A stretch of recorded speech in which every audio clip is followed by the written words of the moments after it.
Que a paz do Senhor esteja em seu coração. Seja muito bem-vindo, seja muito bem-vinda ao Congregador. Hoje a gente vai mergulhar juntos no livro de Jó, capítulo 36, para ouvir o que a voz de Eliú tem para nos dizer.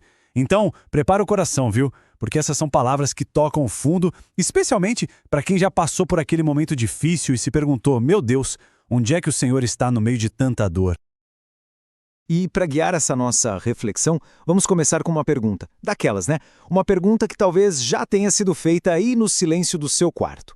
Como é que a aflição, a dor, o sofrimento, como é que isso pode, de alguma forma, revelar a justiça de Deus? Parece até o contrário, não é verdade?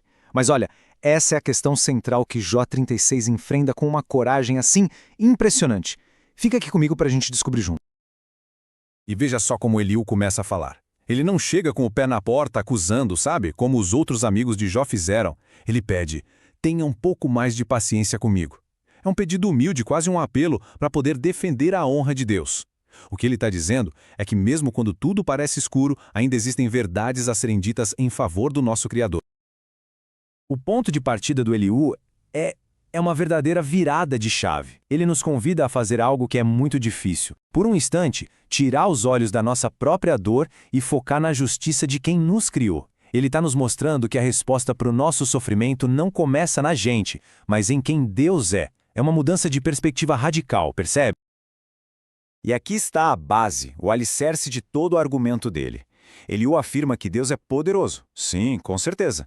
Mas o poder dele não é um poder cego, arbitrário.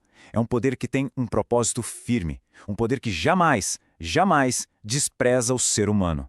Pensa nisso por um segundo.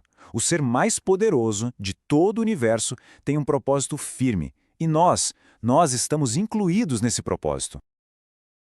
E as consequências desse propósito justo de Deus ficam bem claras, como a gente vê aqui nessa comparação. Eliú desenha duas realidades bem distintas. Para o ímpio, o caminho leva à espada, ao fim, mas para o justo, a promessa é outra. Os olhos de Deus não se desviam dele, e o seu caminho é de prosperidade. Eliú está reafirmando que as nossas escolhas têm um eco na eternidade. Agora a gente chega no coração da mensagem de Eliú. E isso aqui pode desafiar tudo o que a gente pensa sobre o sofrimento. Ele nos faz uma pergunta que transforma tudo. E se a sua aflição não for um castigo, mas um chamado? E se Deus estiver usando a sua dor não para te punir, mas para chamar sua atenção para algo muito maior? Eliú descreve um processo em 4 etapas, quase como um caminho de volta para casa que Deus pode usar para nos trazer de perto. Primeiro, a aflição nos acorrenta, ela nos faz parar. Então, nesse momento, Deus nos confronta com o nosso próprio coração. A partir daí, ele nos chama ao arrependimento. E o destino final para quem ouve não é a dor, é a restauração. A aflição pode ser a porta de entrada para a redenção. E este versículo, para mim, este versículo é o centro de tudo. Percebe a beleza disso? Deus usa o próprio sofrimento para nos livrar do sofrimento. Ele usa a aflição como se fosse um megafone para falar ao nosso coração. Ele não está distante só nos observando sofrer. Não, ele entra na tempestade com a gente. Essa é uma promessa que muda tudo. A partir desse ponto, o Eliú muda o foco.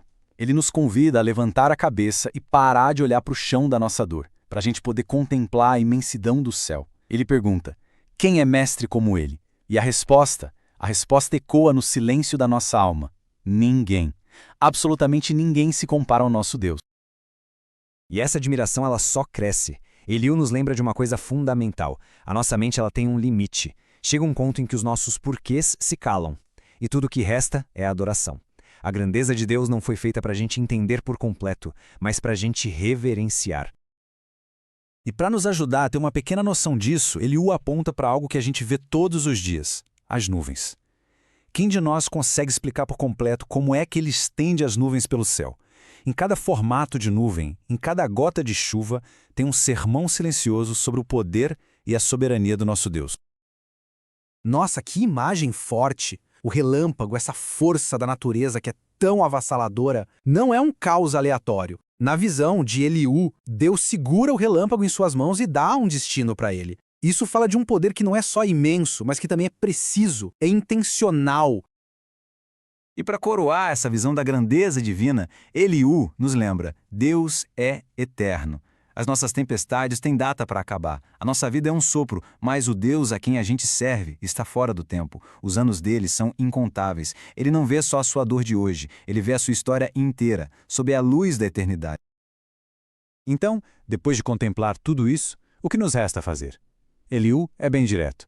A resposta não é tentar entender tudo, mas se lembrar de uma coisa: exaltar as suas obras.